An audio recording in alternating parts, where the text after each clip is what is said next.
Hey everyone, Golden Ninja 3000 here again. Today I'm back with another LEGO Harry Potter 2024 video. This time I'm connecting both of the Diagon Alley minifigure compatible sets that we've gotten over the last year. On the left we have Weasley's Wizard Wheezes, and on the right we have Ollivanders and Madame Malkins, which I just reviewed. You can check that out if you haven't already. But both of these are really great sets because we haven't really seen minifigure compatible Diagon Alley sets since like 2001, I think. The direct-to-consumer version is great and is definitely my favorite, but to be able to build your own shopping street for much less money is pretty exciting. Before we get into the connection possibilities, though, I do want to remind everyone that I am an employee of the LEGO Group. However, all opinions expressed in these videos are my own and do not necessarily reflect the views of the LEGO Group, and LEGO is a registered trademark of the LEGO Group of companies, which does not sponsor, authorize, or endorse this site. We get 4 Diagon Alley shops, or I guess buildings, because Owlpost isn't really a shop, across both of these sets. I believe both of them do retail for $90 US, and you get Owlpost in the same set as Weasley's Wizard Wheezes. I never did a separate review on this set, but it's pretty cool. I did take a look at it in my collection video. You also get this little like flower stand seller in the new Ollivanders and Madame Malkin set. And let me just show you guys quick interior looks at all of the shops, but I'm not going to spend too much time on this since I have looked at them in other videos already. Madame Malkin's is the smallest one here in terms of height, although Owlpost overall is a bit smaller. And then you do have a little sign for all of the different shops that are not in this set, but hopefully this means that we'll get them in a future set. And then here is Ollivanders. And as you can see, all of the shops have these little like double hole Technic bricks at the bottom, and that's where they connect together. So they don't connect together exactly like modular buildings, but they're modular in their own way. So to kick things off, here is the connection method advertised by LEGO on the back of the Ollivander set box. I think it looks okay, but what's really bothering me about this setup is how flat it is. That is a problem with some minifigure compatible sets. The shop fronts do have like slightly different depths, and like the Ollivander sign poking out does help. But I mean, all of their walls are exactly lined up to each other. There's like no room for minifigures to walk along outside the shops, because like the only space is right in front of the doors, so then you can't open them. I mean, I know it's unfair to compare this to the direct-to-consumer version, but it's just night and day. I didn't really think it would be so flat once they're all put together like this. Like, I like that the Ollivander's roof sticks out a little bit past Weasley's Wizard Wheezes, and I guess I just wish that there was a little bit more depth to the buildings in general so that we had more of that variation. I do like the colors here. I mean, having pink down here and then like purple in the middle, I think that that works pretty well. It does seem pretty balanced. It's very colorful, but Ollivanders doesn't look out of place on this street. And I do like kind of having the corner buildings of Owlpost and Weasley's Wizard Wheezes. And maybe if we get more sets, you'll be able to build more like onto the other side and kind of make this like an enclosed block. As for the interior, let's see what it looks like. Honestly, this actually seems pretty fun. So unfortunately, the Owlpost interior becomes completely inaccessible in this configuration. So that kind of sucks. But I actually really like this because I'm not a fan of like these really shallow interiors. I think Weasley's Wizard Wheezes is fine, but I did complain about it in my review for Ollivanders and Madame Malkins. But even Ollivanders just feels so much bigger and more bustling when it's put up against the other buildings. So maybe that's the trick to these new Diagon Alley sets. I feel like alone, they don't feel like quite as good, but together, I really feel like they're improved. Because even here, now you have like the differing depths.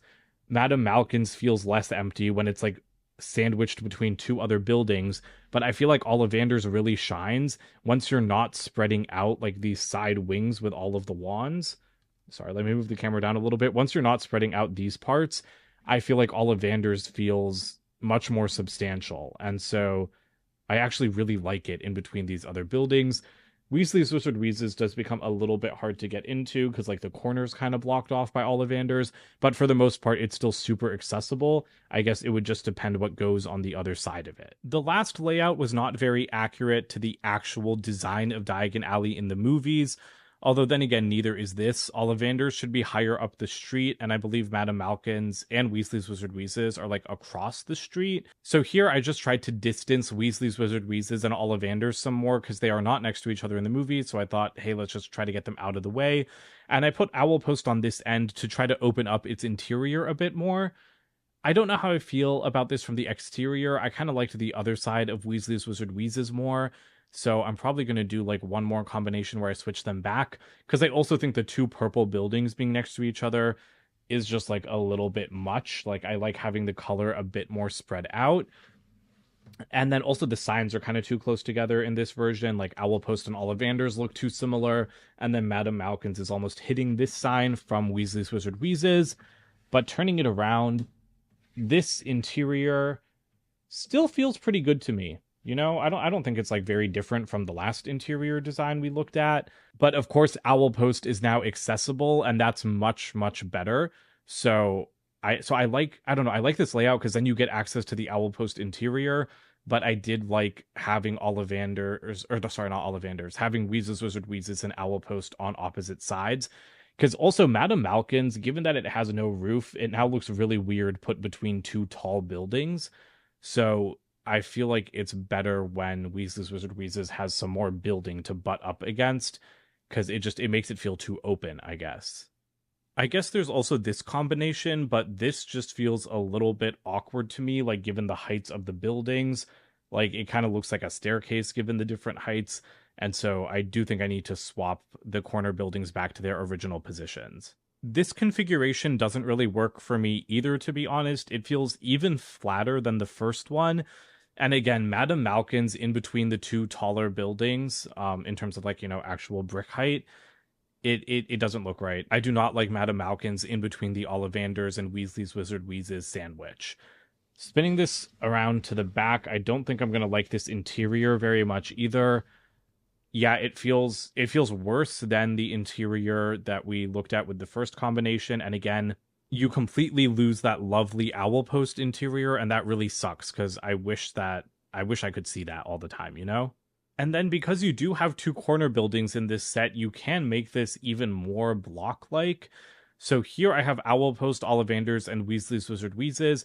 I don't love like this setup exactly, but I do really like how this is becoming more rectangular. With Madame Malkin's on this side, it starts to feel like more of a well-rounded play set in my opinion. And spinning this around to the back, again, if you could access the interior of Owl Post, that would be even better. But this creates like much more of an enclosed play experience, and I do like the direction that this is heading in quite a bit.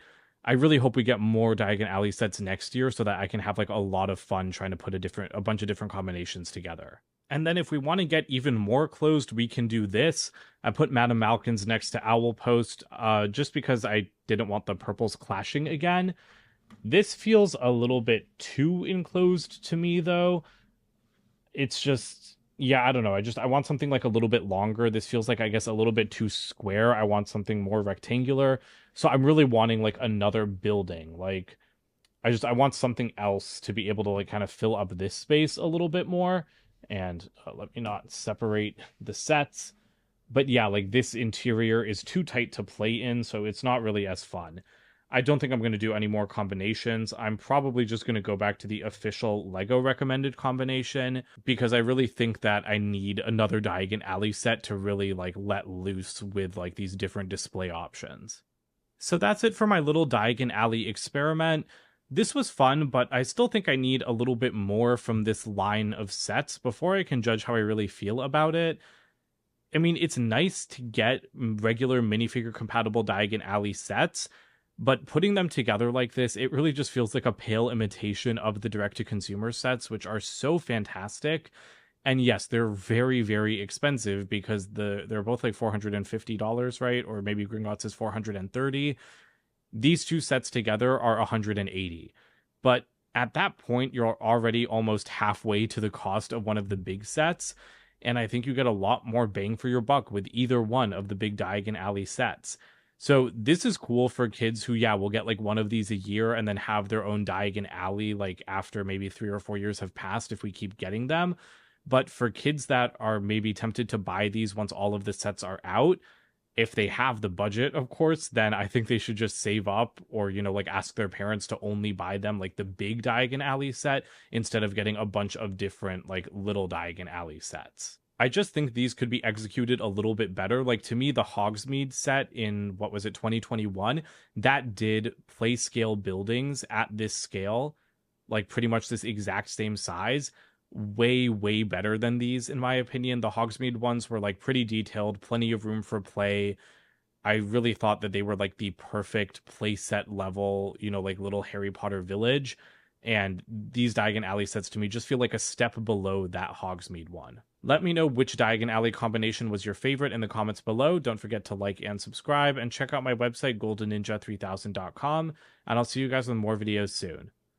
Bye for now.